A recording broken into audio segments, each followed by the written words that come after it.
So here we are with another session. Actually, I recorded this session 2 days before, but unfortunately, I was recording the main screen, not this screen. So I still have like the things right here that I made.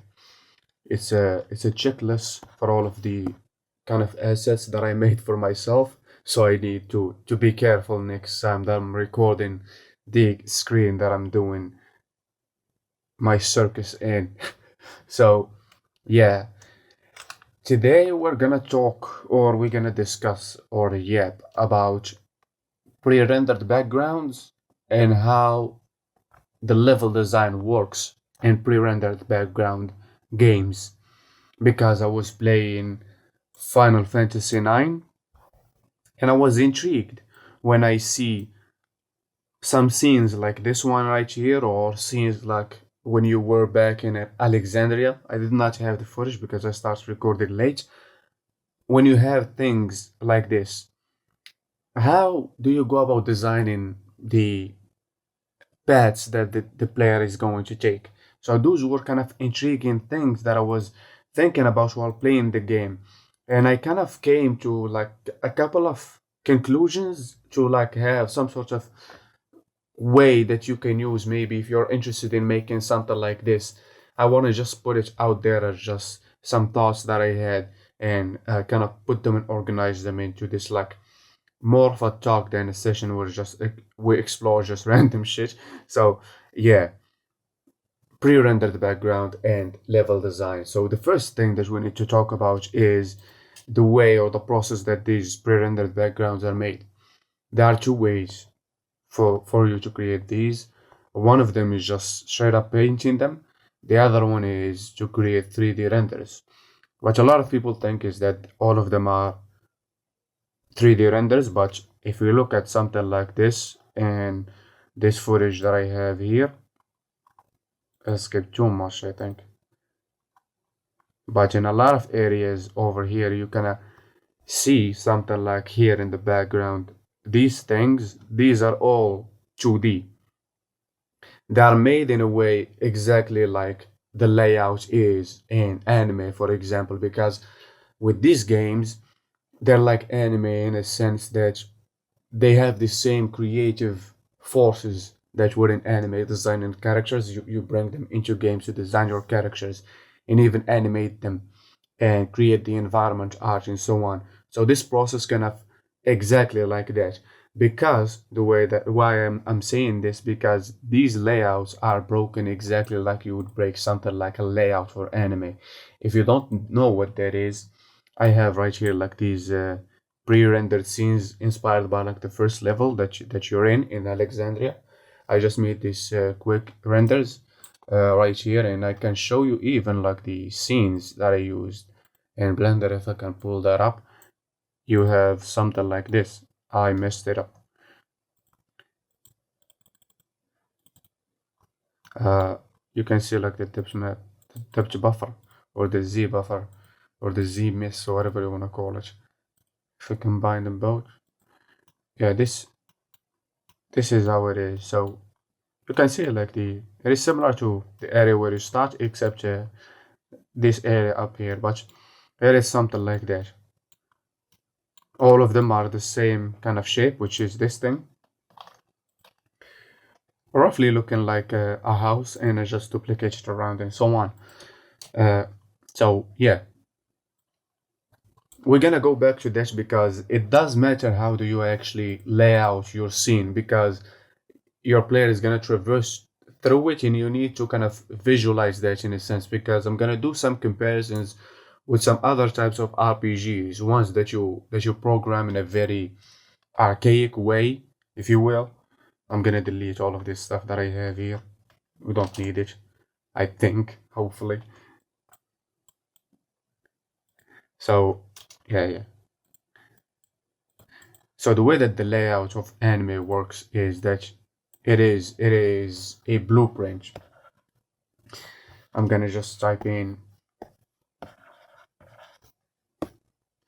that is the wrong one. BP. It is the blueprint of your animation, because you have everything that needs to be there. You have the characters that are going to be present. Where are they exactly? Where they're gonna enter from? For example, we have in our case they're gonna be entering from this direction, or because this is a game, they might enter from here, or they might come from this direction. And this is pretty important to know, and you know it in this phase of level or layout and level designing, because the layout itself is like level design but for animation. So they're kind of intersect with each other in this medium specifically right here. So you need to know where they're gonna come from, because sometimes you might have some depth going on right here and you might want to fake that depth because it is just an image. So if the character is coming from this direction, for example, we're gonna play with the scale, where like the more the character goes this way, the lower the scale gonna get. So you shrink the character so it fits within like the lines or like the measurements of the background. So this is one thing. The other thing, which is the most important one, because this is the one that we create the depth with, which is separating your background basically. So we have like our thing going on right here, where we have like, this is like building number one. This is like something in the foreground, and it have like all of its details. Like let's say there is like some sort of window, it's open the bitch because we wanna put as much detail in it as possible to make it look lively. We might put like a sign over here for like something going on there. You know, your random props that you do in regular level design to hide in the corner, except here you're a bit more graceful with it because it is like a painting. Same thing goes over here, where we have this thing and we have this one is a layer above. So we have these layers of like FG, which is short for foreground, and we have the other layer, which is this thing right here, which is called like bookmark, which is like exactly like the bookmarks that you have in a book. You sandwich it between the pages. The pages in our example here is the foreground and the background. The background, as we will see, or we can pull up that example right here. Where is the gameplay? We can pull up the example over here. I don't remember where it was, but I think it was the business district of this game. But if I see it somewhere else, we might utilize that instead. Maybe this one is a good example. I don't know if you can see it clearly, but we're gonna showcase it here in a bit more better of way. So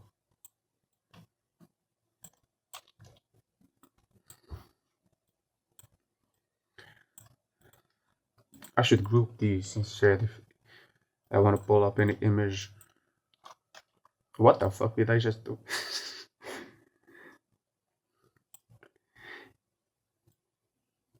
Ay, ay, ay. Everything that can go wrong always does go wrong. Lord have mercy. So, we have this. It is exactly similar to this setup that we have here, where we have these elements right here of greenery and the foreground. We have this thing,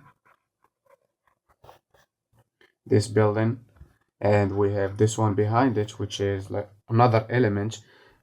Maybe both of these are the same because this is the path that the player can take. This is like the collision box or the collision mesh, if you want to call it, or like the nav mesh that you generate in for AI to be able to maneuver through it or like traverse that area. So this is that area. The player obviously can go right here and hide behind these buildings. So these need to be above. So these are foreground elements. These are like the bookmarks, where this is like its own thing, and this is also its own thing over here.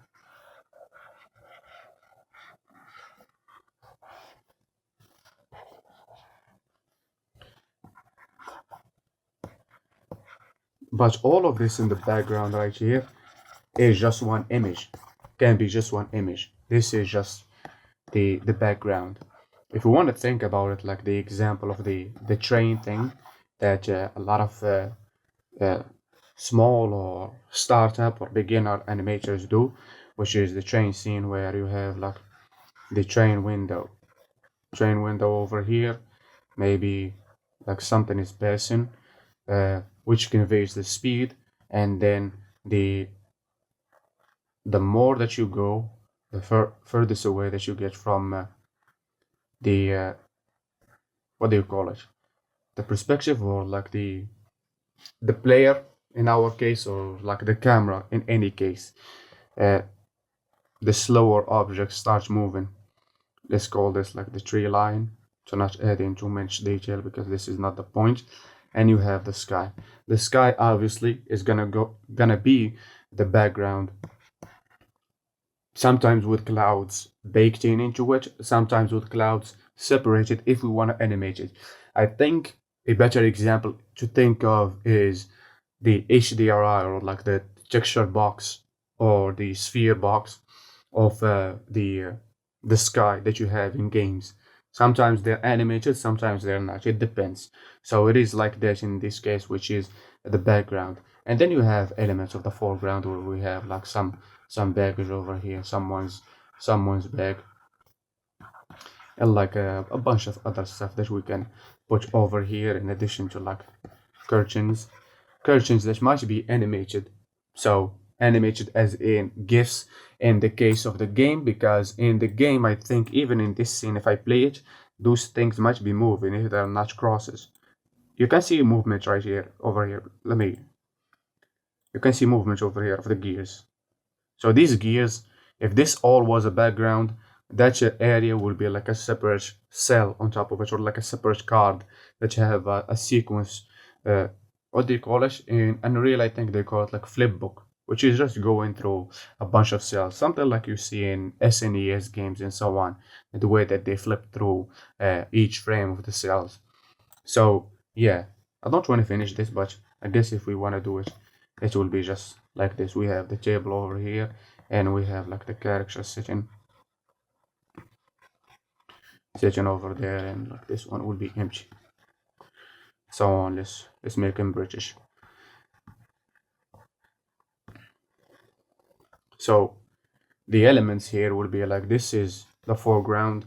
These are the elements that are bookmarked between the foreground and the background, and so on. So back to our example, this here will be the foreground element, or the bookmark, and the rest will be just background. And this one also will be just another bookmark also. So that is the way that they use it, and that is the initial way that we work with in animation. For example, you just put in the blueprint, and this blueprint, this layout, will be pushed to the Ginka artist, which will do the animation, and the background painters, which will paint each one of these. Like each one of these layers will be painted individually on a separate layer, and then they will be combined in the post-processing phase, where we're gonna combine the painted layers with the animated character. I don't think you can see this, but this is Vivi in this dark scene. So we combine all of them. Now, also in anime, you have the choice of adding something like, in here, you might have something like a car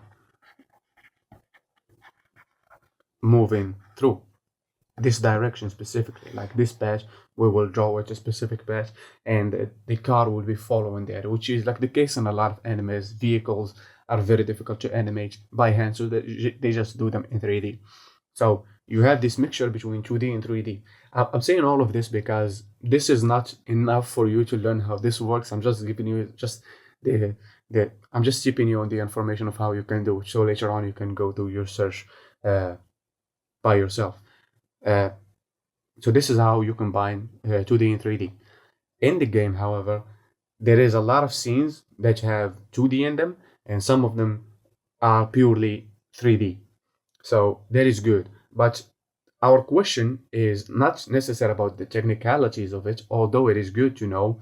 But the question is, how do you actually level design, which is designing where the players are going to go? So first of all, before you start any good level design, I'm gonna hide all of these. What is level design? Level design is just designing a stage for the player to move around with. So before we do that, we need like uh, the moveset, of the player. That is the most important thing, and this is not a lot of people think about, but the camera controls. Those two things are very important because sometimes the camera is first person, sometimes it's third person, sometimes it is top down, sometimes it is a side scroller, sometimes it is fixed, sometimes it is both, sometimes it is set on like a pad, a predetermined pad that the camera moves through, so the player doesn't have control over it. It is like the set controls of something like Resident Evil, but it is actually moving. An example for that would be like God of War series. The third one is a great example for that because of the graphics and the dynamic cinematic action and so on. So those are important. Our case right here for the genre that we're talking about is a JRPG with a focus here on the graphics. They need to be like bombastic because that was what Square was known for because of the blockbuster that was Final Fantasy VII and everything that followed was just blowing it out of the park with the quality of everything really, especially the FMVs and the backgrounds, the pre-rendered ones needed to live up to the level of quality that the FMVs had. So that is one. We need the spectacle. What the fuck am I doing? Spectacle, whatever. English is not my language, by the way. So we need the spectacle, which this will lead us to exploration. This is one of the things. This is the key thing that you do in the overworld. So this exploration, again, it is kind of similar to dungeon crawling, which in some areas you're literally dungeon crawling, in some areas you are not. The other aspect of the gameplay, I will do it right here, is combat. Combat, we're not gonna talk about it because there is not a separate thing, because it will not be a separate thing if we were actually to integrate that into the level design. As in, you go explore and you do something. You find specific enemies on the map, so you have either to avoid them or try to stealth through or try to ambush them or whatever. You work with the enemies, you dance with them in a dynamic way. Maybe there is one case, I guess, if I have to show the gameplay once more, if I can pull that up, where you find this weird guy.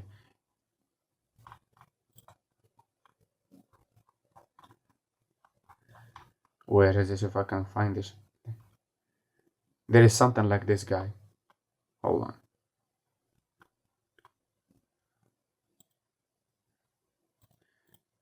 Where it is just a random encounter that you have in areas where there is a lot of bush in it. So you see where I got the encounter that is near here. And usually you get those encounters when you're near the bushes or inside of those. And it's either this guy or like another one that asks you to give them something, or they just question you about some weird thing. I don't know if I got the footage of the first time that I encountered that type of character, but it was a very cool encounter. Here it is. So you encounter someone like this guy, just out of nowhere. You step into that area of the bushes and you get this guy. And this guy starts asking you questions, which is something that is good because this is kind of in between these two, which is this sweet area where we can put mini games. Mini games that can be like puzzles or quizzes or whatever, something about the game. And it can utilize something within the game, something like, let's say we have like some, not just action time thing that we have in Final Fantasy, but we have something like in the Mario RPG series where you have to react to the movement of your enemy. So you might test the player on that reaction by making them do some weird things like the Chrono Trigger activities that you do in the festival. So we can do something like that. We can integrate them in there. But our level design is mostly concerned with this thing right here, which is exploration. So how do you do this? What is the main thing that you should do when you're doing this exploration? I'm gonna talk about it from the perspective of this Final Fantasy, which is the exploration of a map, a fantastical map, a made up world. So first of all, we need to have our map. That is the first thing. Something like the example that I showed before in here. We need this map. Then we need to plot our way through this map to showcase the map in its fullest. Because if you look at all of these like examples of what is it? When you reach something like the big city, like all of them show you the best footage of the city. They show you basically illustrations. They're like ads for this location. Each one of these 3D renders, and you move around them in a very like cinematic way, for lack of a better word, or like anime is the best way that I can do the comparison, because it is like anime in that sense, or like manga, where you can move from one panel to another seamlessly. And thinking of it that way with panels is very important, because if you look right here, you see where he stands, he moves in there, and he always starts in this specific position at the entrance of the map, straight up idling. He does not continue walking, and it always does this fade into black transition when he enters an area.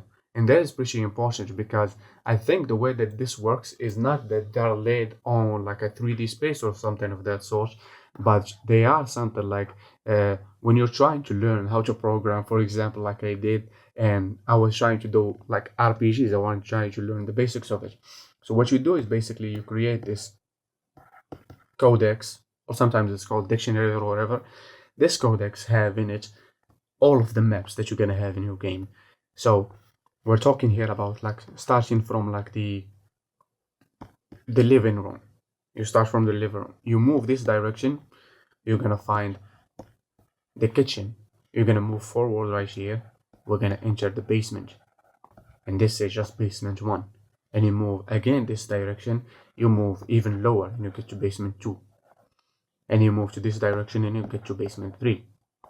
If you decided to go right here, you will go to the backyard. And this is backyard like right. And this, if you go this direction, you will go to the backyard left. I think I flipped them. Anywho, it doesn't matter. So you go this direction, you're gonna get to the stairs, and you continue going. And basically this doesn't make any sense because you're going up, but this is 2D. You either go left, right, front, or back. So you keep going and you get into the hallway, and from the hallway you can get forward and you get to the bathroom, and you get like to like the main bedroom, and this is like your bedroom. So this is the layout. So when you reach here, basically you're teleported into this location, and we load in the new map. We load it through either the animation that is very slow, of if you see like, I don't know if I can find any example of this one over here, but whenever he gets into a new room, he have this slow animation of opening a door, basically giving you time to load in the other map, which isn't a problem that you will have, but it is something to keep in mind in terms of like the technicalities. If you want to have like a very big, very detailed, high quality pre-rendered map. So he gets to the new area with either like fading to black or a transition with a door, which makes all of these separate maps. If we want to design them, we want to design them as being separate. And doing so is very great because we don't have to think about the logistics. Because hold on, I wanna paint over this or just draw over it, so I don't necessarily need this. So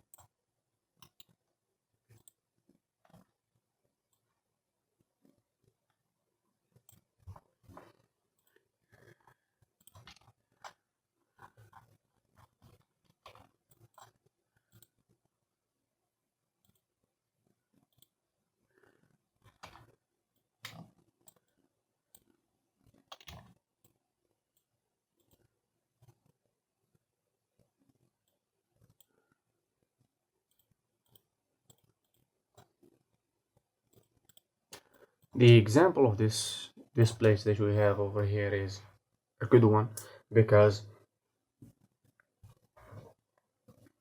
when you move between locations, we have this important thing where maybe you start here, but when you reach this line, the camera changes. We load in a new background, we load in basically a new map. And this new map will have the camera direction, for example, looking this way. Even the one that you started with was looking down at you. And when you reach something like here, exactly what's in the game, it is a camera that is set up over here that basically rotates like this. So the more that you move in, the more that the camera rotates and slides to the side, which is not necessarily rotating as much as just panning to this direction. It is just panning this way. It's exactly like we said before with anime, because it moves in this direction, the camera slides in that direction, and some other cells slide in, like let's say this is like a house or whatever it is, slide this direction. When the camera moves, this moves also slowly that direction, to show like that there is some sort of rotation or yawn to the camera, I think it is called. So even though that we have only this small area over here, we can make it look like a lot, and we can make it look like nothing.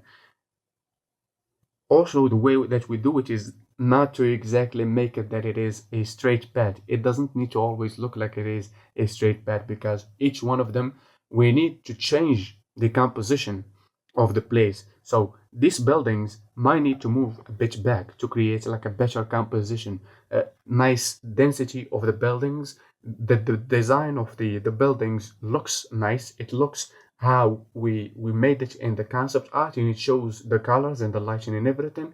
And speaking also of the lighting also might change over here, and the camera will change. So, and we have the additional thing, because I'm sorry, I keep pulling up this gameplay quite a lot, but there is a lot that we can learn from this.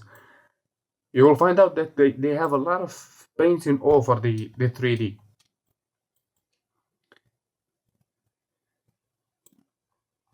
So for example, in this one, this is a curious case because this looks 3D but looks 2D at the same time. The thing that I said, I think 2 days ago when I recorded this the first time, was that I think they did something like what they did with the Attack on Titan when they were creating the first anime or the first season, where to do those complex shots, they actually went ahead and like painted the layout. They like printed that out and then trace on top of it, like you would do if like someone handed you over a layout or something like that. So they printed the 3D and then painted over it. So I think something like this happened where they 3D rendered that stuff, they printed the 3D rendered and then painted over it, because you can see that there is a lot of paint over here with this organic stuff and things like this that do not look 3D, that they don't have the sheen that is over here that you see with like the 3D-ness look of it, or like these over here, they look 2D painted for me at least. And I don't think they were 3D because they are too organic and they are too smooth in their curvature. So there's the other thing that we can add, which is like painting over those maps. So keeping all of that in mind, what can we do? It is simple. We're basically, the level design that we can do is just be a tour guide for the players for this new location, for example, because we can explore multiple things. One of them is, this is the level, this is like the base floor. So we can put the player up here and we can give them the kind of illusion of perspective in depth, because remember, the pre-rendered background area is defined by its limitations. So we try to do something like this, we need to respect those limitations. It is the same way that you design for 2D games. In Matter Effects, like the trifecta that I drawn 2 days ago was 2D games mixed with anime plus some whimsy. This is the trifecta that we're trying to go for over here. 2D game design logic. This anime is for like the technical side of things, to bring in the visuals to the standards that they need to be, and in terms of the technicalities of how we want it to work. And the whimsy is just to show the players locations that they can visit in new areas that they see, and like they wonder about, wow, look at all of this. And also part of that wow, look at all of this, is the way that they traverse to it, because we can make something like, you can traverse this like you walk through a city normally, and then we can put you like they did with Alexandria and Final Fantasy IX, where you move on top of the buildings. We can do something like this in here. We move you like all the way through these buildings and into, like, let's say that there is an alleyway over here. So the way that we can do something like this, and this can be like a mock level design, for example, is if we look at the buildings as I designed them over here, you can see that they have different heights. So if you're going to traverse this area, you need to have like a nice sense of depth to them. So the way that I thought of the kind of moving around this area is that we can have like few maps. Each one of them is going to be like a different thing. So for one, we're going to have something that is depth perception oriented, something like what we have in Crosscode.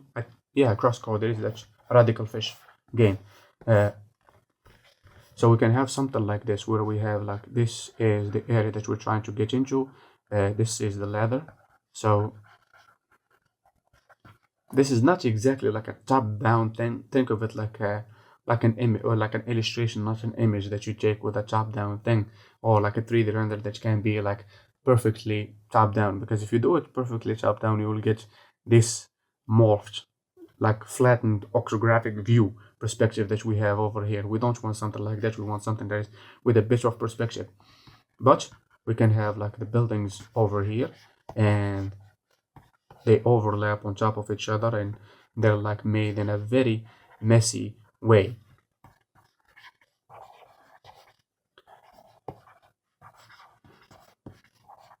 So the player enters from here, and they have to navigate their way through. I'm gonna draw this in another color. So they have to navigate their way through, getting up, getting down, and up to the desired location. And maybe they will have to do a jump if we have a jump in our game or whatever. They can do something like that, or they can move straight up through here if we have some interactable on top. I think we have like the bird nests in Final Fantasy IX that utilize that. You find some gills or whatever treasure that you find there, and they make their way through to this one. And the levels of these, by the way, differ. So for example, like this is level 1, this is level 2, this is level 2, this is 1, and this is 2, and this is 3. And then you rise up to this location. Once you get in there, you will get something that is not that just flows, something like animation again, or like a movie in terms of the pacing. So what we get is something more like a wide shot of like, we are on top of this, whatever it is, watchtower thing. We obviously need to clarify this is the way that you're supposed to go, with like a ledge right here, maybe like showcase the leather maybe a bit. The player will come from this direction, and through here we can showcase like the buildings and all of the sorts of stuff, with like the big castle in the back.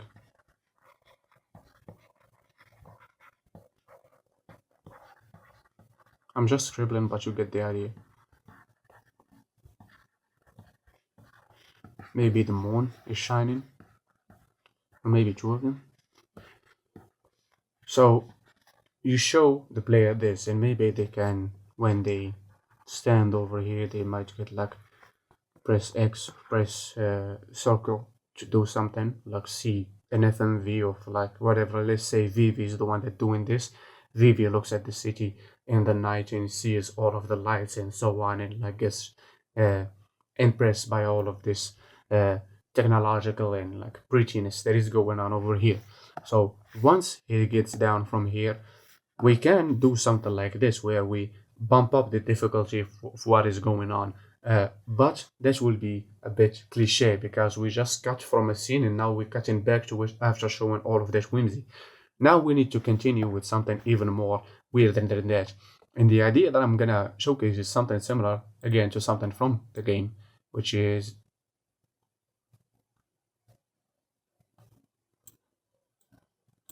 something like this. You see all of the tall grass over here? We can get into the tall grass, and once you get in there, look at this scene that they give you.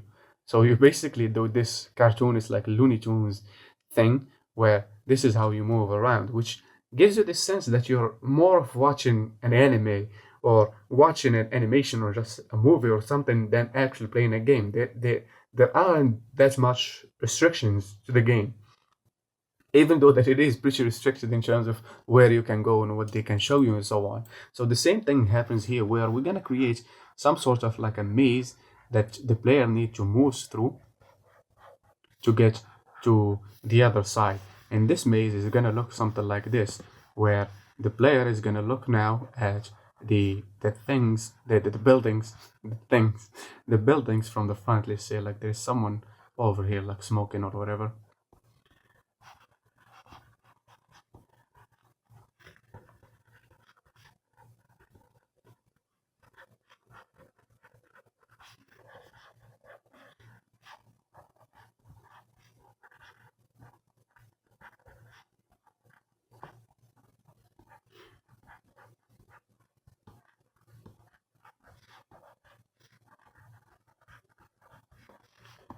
So the player needs to move up right here. This is the destination for the player, and they're gonna move up there by just maneuvering their way through and just climbing. If there are any stairs or any like a, probably there won't be stairs. There will be just planks of wood that they're gonna need to go through. And from here, from already in here, we're gonna see like some limitation of this being something like an orthographic view where everything is flattened. So the player, when he gets down over here, he will be hidden. But when they move over here, you can see like the top of the hat if we say that the player is still Vivi.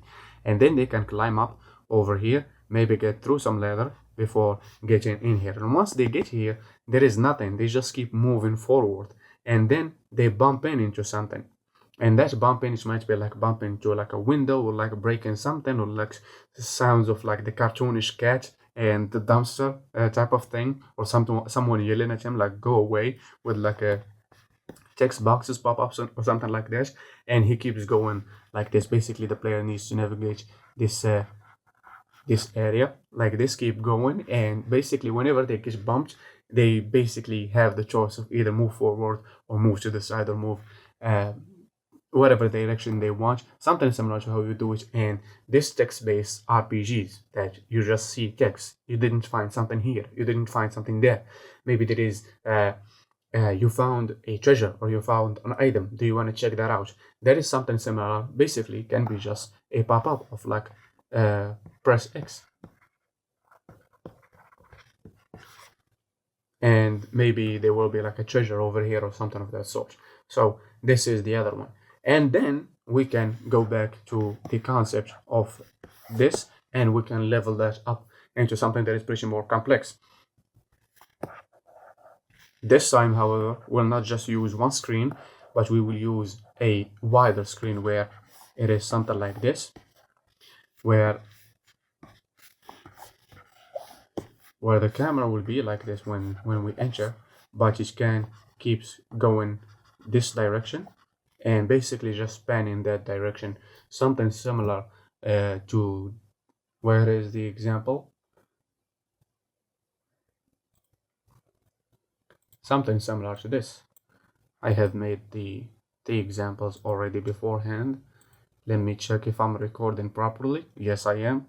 So this is the example that I made. I don't think this is the good one because yesterday I made a better one, but I ended up deleting it. So this is how the camera moves. Basically, imagine if Vivi was moving that direction, but we don't have Vivi. You know what? We're gonna make one live right now because that is what session is for, to make stuff on the spot for all of us to learn.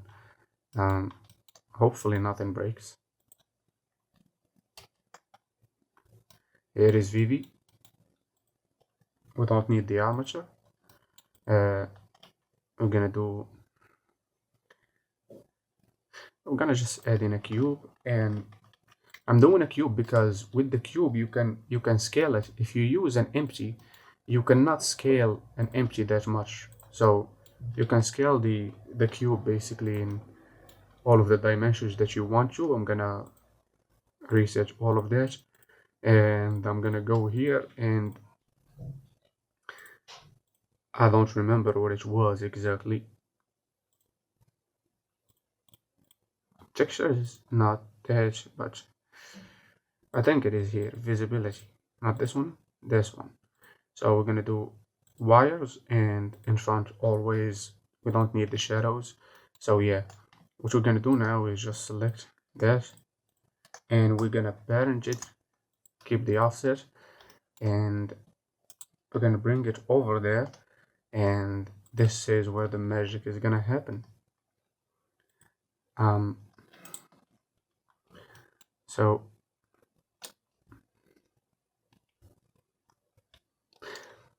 I think we need a camera that doesn't have any animations. So we're gonna select this one, bring it back to where it was, select all of the frames, delete them so it doesn't move. Another neat thing that we can do is just to isolate this layer, so we only have that, and we're gonna bring Vivi over here.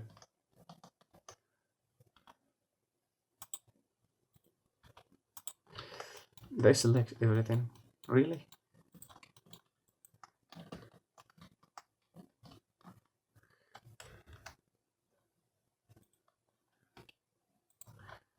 We're trying to like match the scale of both of them.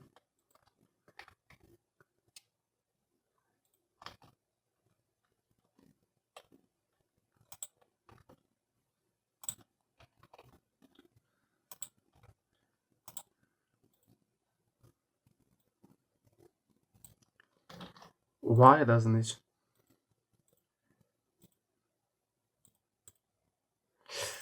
Man, I hate this.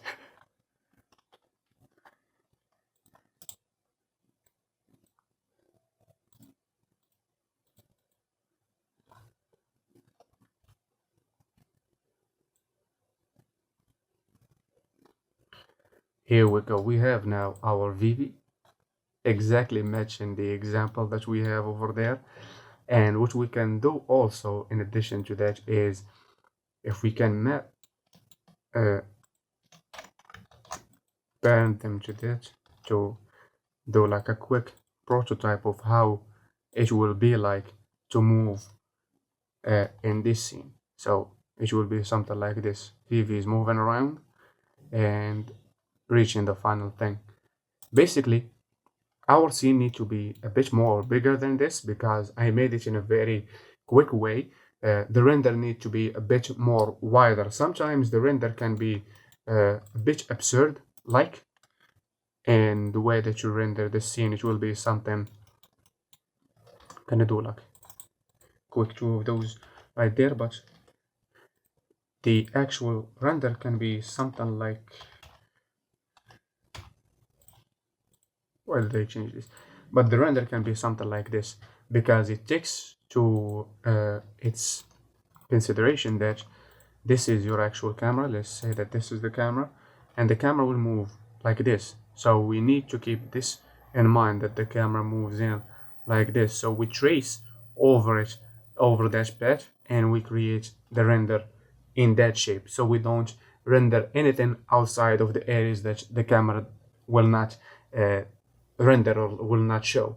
That is something again from anime. You will see if you look like the layout or background drawings for anime, you will see that some of them look quite weird in like an L shape or like a J shape or something of that sort. That is because they have the camera movement baked into them.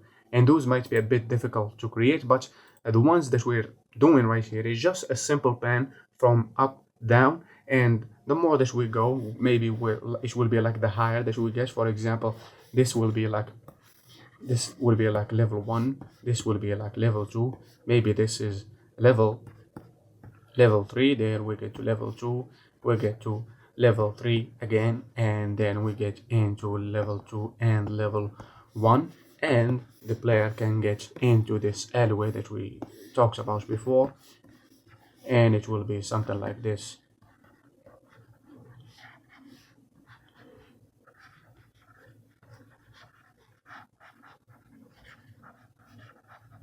I'm doing it in a different way, like this, where it looks like scaffolding or something of that sort.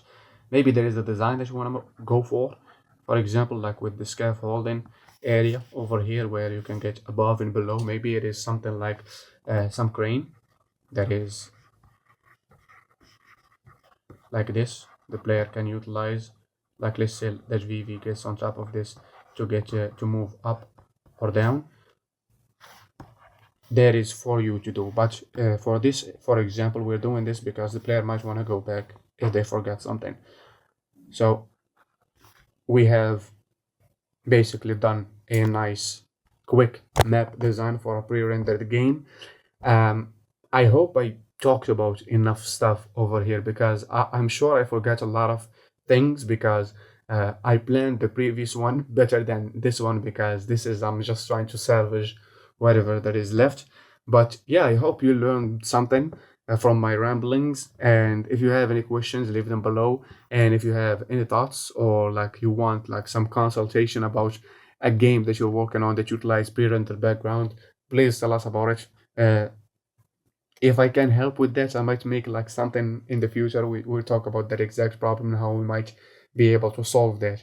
Maybe we'll revisit this in the future if I replayed Resident Evil games, for example. If we can like map out something like basically creating a dungeon, something similar to what you're doing, like these beginner games. Maybe we'll make something like this from scratch using like Vulkan in C++, even though that I am still very beginner at those, but maybe we will utilize something like that.